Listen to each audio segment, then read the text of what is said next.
Welcome, seekers of ancient wisdom. Today, we journey through the forgotten myths of time, unveiling the story of Rhea, the titaness who shaped the destiny of the gods. Though often overlooked, she was the force that ensured the rise of Olympus. Her story is not one of war, but of resilience, sacrifice, and quiet strength. If you enjoy mythological tales, don't forget to like, subscribe, and leave a comment telling us about your favorite mythological figure. Whether kings, warriors, demons, angels, or legendary creatures. Now, let us step into the divine past and rediscover the silent architect of Olympus. Born from earth and sky, Rhea's origin. Before the age of gods, there was chaos. From it emerged Gaia, the earth, and Uranus, the sky. Their union birthed the Titans, the first great rulers of existence. Among them was Rhea, sister to Cronus, Oceanus, Hyperion, and the other ancient deities. Unlike her more warlike or elemental siblings, Rhea embodied fertility, motherhood, and the eternal cycles of nature. Her very name means flow or ease, symbolizing the quiet force that sustains life. Yet, in this golden age, darkness loomed. Uranus, fearing his children's power, imprisoned them within Gaia's depths. Unable to bear their suffering, Gaia conspired with her son, Cronus, to overthrow Uranus. Armed with a sickle, Cronus ambushed his father, castrated him, and seized control. The world had a new ruler, and with him, a new queen, Rhea, the Great Mother. 2.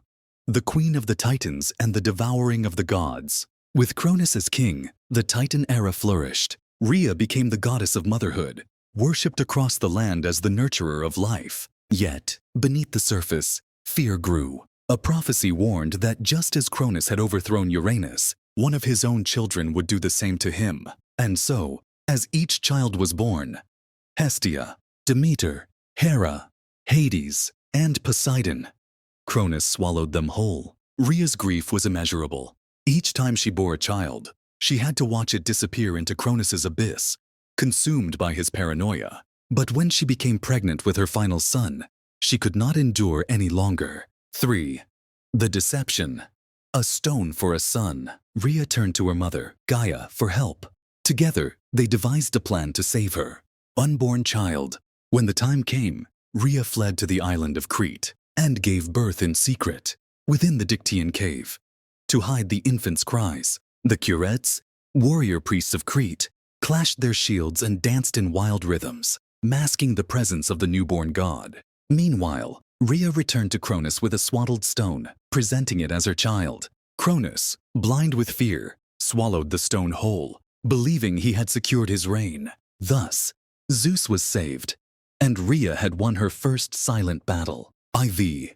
Rhea's secret role in the Titanomachy. Zeus grew strong in exile, nurtured by Amalthea, a divine goat, and trained for his destiny. But Rhea's role did not end with his survival. She remained at Cronus's side, hiding her deception, waiting for the right moment. When Zeus came of age, Rhea guided him to Metis, the goddess of wisdom, who crafted a potion to force Cronus to regurgitate his devoured children. With this, Poseidon, Hades, Hera, Demeter, and Hestia were freed, reborn as powerful gods. Thus began the Titanomachy, the war between the old and new gods. Though Rhea did not fight, her allegiance was clear. She did not stand with Cronus, nor did she flee. She remained a silent but unwavering force, ensuring the Olympians' success from the shadows. When Zeus triumphed and the Titans were cast into Tartarus, Rhea was spared. She had been neither an enemy nor a traitor, only a mother. V. The Forgotten Goddess.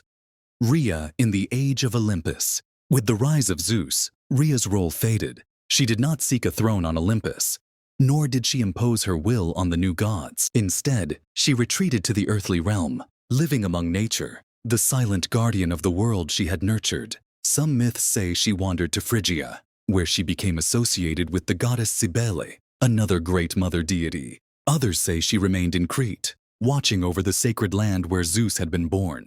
Though temples were built in her name, her worship was overshadowed by her children, Zeus, Hera, and Demeter, who became more prominent in the New World. But there are lesser-known myths that tell of her continued influence. Vi. Myths. Few remember. RHEA's hidden stories. 1. RHEA and the release of the Titans. After the Titanomachy, RHEA could not bear the thought of her siblings imprisoned for eternity. Some say she pleaded with Zeus for their release. Eventually, Zeus relented, freeing some Titans, like Oceanus and Themis, while keeping the more dangerous ones, including Cronus, in Tartarus. In some versions, RHEA visits Cronus in his prison, not with hatred, but with sorrow. Unlike Uranus, who was erased from existence, Cronus remained a shadow of his former self, left to reflect on his paranoia. 2. RHEA as a protector of the weak. Some myths describe RHEA wandering the earth, protecting the innocent and helping those in need. In one tale, she saves a mortal queen who is about to be executed, disguising her as a priestess and guiding her to safety. 3. RHEA's role in Persephone's return. Though Demeter is the primary goddess of the Persephone myth, some versions suggest that RHEA mediated the conflict between Demeter and Hades.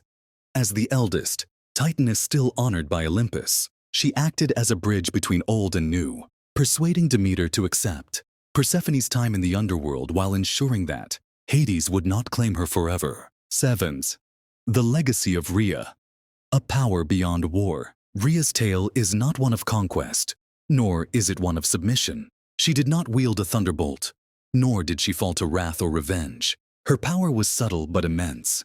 The quiet force of creation, the patient architect of fate. She was the bridge between the Titans and the Olympians, ensuring that the world would not be ruled by fear, nor torn apart by war. She was the mother of gods, the weaver of destiny, and the silent force that made Olympus possible. And though her temples may have faded, her presence remains. She is in the quiet strength of mothers, in the patience of those who endure, in the unseen forces that shape the world without demanding recognition. She is RHEA, the silent mother of gods. What do you think? Is RHEA a hero, a victim, or something beyond mortal understanding? Tell us in the comments who your favorite mythological figure is. Whether kings, warriors, demons, angels, or legendary creatures. And if you enjoyed this tale, don't forget to like, subscribe, and join us again for more journeys into forgotten myths. Until next time, may the gods watch over you.